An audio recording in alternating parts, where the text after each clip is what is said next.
Hey guys, so I just want to talk about what the problem today is with the whole game culture, surrounding video games now. And it seems to me that for the past couple of years, it's gone really downhill with customer satisfaction, more or less, like the player base. Like you look at games today, like Battlefield 5 and stuff like that, and even games like Destiny 2 and Black Ops 4. Games that are typically really do exceptionally well to the fans. Always market well, always sell well, but it seems past couple of years it's gone really downhill, and it could be just the whole fan base has changed, how the gaming culture has changed as a whole and evolved, or it could be that people are just fed up with some of these companies and and just people are tired of it. And to me, I think that's the most rational explanation. Like you look at EA with Battlefield 5, they have totally took the number one selling point in World War II games. World War II games typically do exceptionally well. Exceptionally well. People love them. They just love the history of them. They love playing in that era. It's nostalgic. Everything. The teamwork in Battlefield is phenomenal. I absolutely love it. I personally am a huge Battlefield fan. I loved everything about it. But the past couple ones they did, Battlefield 1, Battlefield 5, I just have not been excited about them at all. Like I've played Battlefield 1 for a while, most because it came right after Battlefield 4, and after a while, I got tired of it really fast and never felt the need to hardly go back. I tried a few times, but I just couldn't bring myself to do it. And Battlefield 5 is the same way. I played the beta for a few hours, and that was about it. About all I needed to get in my system for that game. It was just really lackluster. I mean, don't get me wrong. The sounds and the visuals of that game are fantastic. Everything about it, the visuals and everything is wonderful. It's just playing the game. It feels like something's missing. It doesn't feel like a game for the fans. Here's the thing. EA is kind of that company. When you go to a restaurant and say you order a cheeseburger, and they come out with the order and they give you two slices of bread with butter on them, and you ask them, this isn't what I ordered. I ordered a cheeseburger, and they said, yeah, I know you ordered that. I know you wanted that, but we felt this is what you needed right now. And you probably get pissed at them. I would too, and everybody does, because you ordered a damn cheeseburger and two slices of bread with butter on them, and it's absolutely ridiculous. And typically that's what games do anymore. And they tell you, we're going to cater to the fans, and we're going to give you a game you want. And then when the game comes out, or in betas comes out, it's nowhere near. It's a game that the developers wanted, and they thought it's what you wanted without actually listening to what you had to say. And it's pretty hilarious, actually, because you just watch them shoot themselves in the foot when they try to market it and sell it as a fan game, but it doesn't actually turn out that way, and it does terrible during marketing and during selling points, stuff like that, and they can't really keep up. And you look at their stocks drop and everything like that, and they really don't know how to handle it because they don't want to address the problem. And the problem is them. They're giving you two slices of bread with butter on them instead of an actual meal, and it's absolutely ridiculous.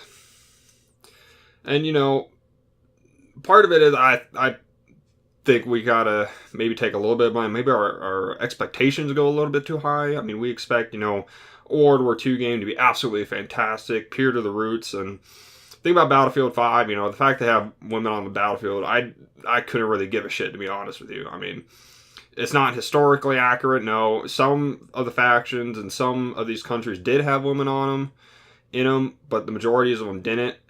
But it's a video game, so I couldn't give a shit, more or less. I mean, who cares, really? I mean, as long as they keep true to the roots, to the countries that did have women and didn't have women, it's not going to be that big of a deal.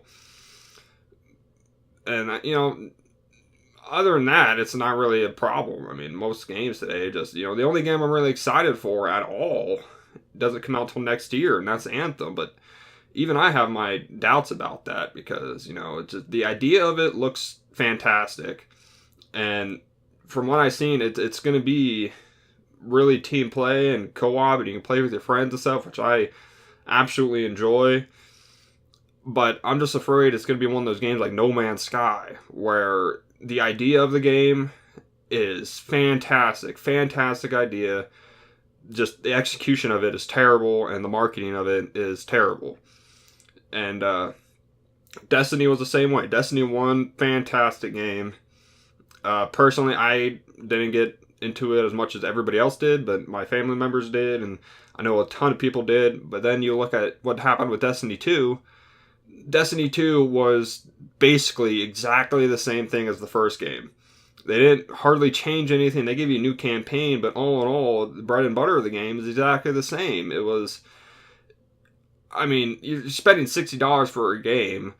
You expect to get $60 worth of a game, and for the most part, you don't. It's always, you buy $60 for a game, and then you gotta pay $10 here and $20 here, and maybe $5 for this if it's something really cool, and $40 for a DLC or some shit like that. And that's why a lot of games, like Overwatch, has done for 2 years why it's still a $60 game and it's still one of the most popular games out there right now. And it has a multi-million-dollar player base. It's because it's a $60 game and you get $60 worth of crap. You don't buy $60 worth of game and then they tell you, oh, there's a new character, you $20 and you get this new character, or a new map, $5 and you get this new map. No, you spend $60, you get everything that comes with the game after you bought the game. You get all the characters free, you get all the maps for free. The only thing, if you want to pay, is for like cosmetics, for skins and emotes and logos, but even then, you don't have to. They cater so well to the free-to-play base. You don't have to spend a single thing in that game and to keep up with anybody. Everybody has the same stats in the characters, no upgrades. You can't put a increased range on a grenade launcher or a shotgun, or put slug rounds or something and do exceptionally well compared to the other people. No, it's all the same stats, and that's how games used to be, and it's how people still want games, but we don't get that anymore. Instead, it's always, here's a $60 game with $20 worth of content in it, and we expect you to pay $120 throughout the year to keep up so that we can better this game throughout, because it wasn't complete at all. So we need you to pay us so we can pay our staff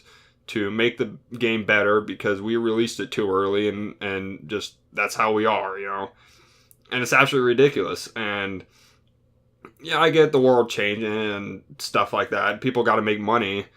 But, for Overwatch being a $60 game and it's been out for 2 years and everything beyond it has been free, it is still, they still make so much money.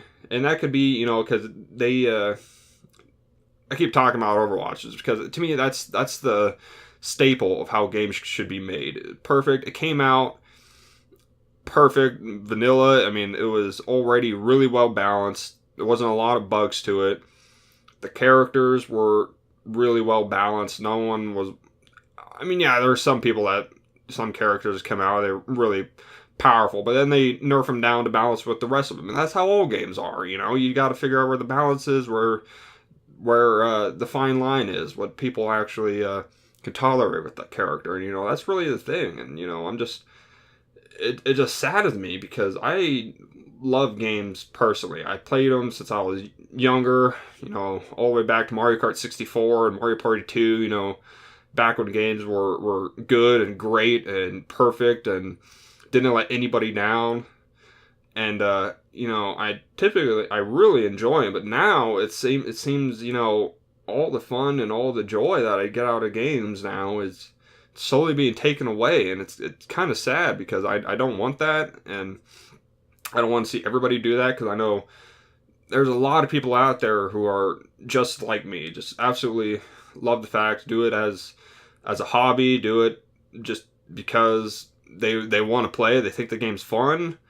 Maybe they want to play as a hero. I mean, a lot of games that you want to play as, Spider-Man. Fun. You want to jump around, run buildings. Maybe, I don't know what you can do, crash cars. I never played that game, so I don't know exactly what you can do to it. But that's the fact that video games bring you. They put you in a whole other world that you can be literally anybody you want to be and play it out. But now you can't. It's getting to the point where if you want to be who you want to be, you gotta get there through some other way, through some other door, and it's sad, really. I mean, we went from playing outside to playing inside and we're probably going to go back to playing outside again, just because that's how the things work. You just fluctuates like that, because if we're not going to get the time of day to play inside, then we might as well go back outside. And so, it's just, yeah, it's just kind of ridiculous. And all companies are like that. I get it, but it's just very sad. And if you agree, tell me you agree. If not, then I can hear counter offers. If you're more excited about games now, let me know. Let me know why you're excited more about games now, because I'd really personally like to know. I wish I could be like that, where I can be really excited about all games and how they become and stuff like that. So tell me your thoughts about that. Tell me your mentality, and I'll see you in the next one.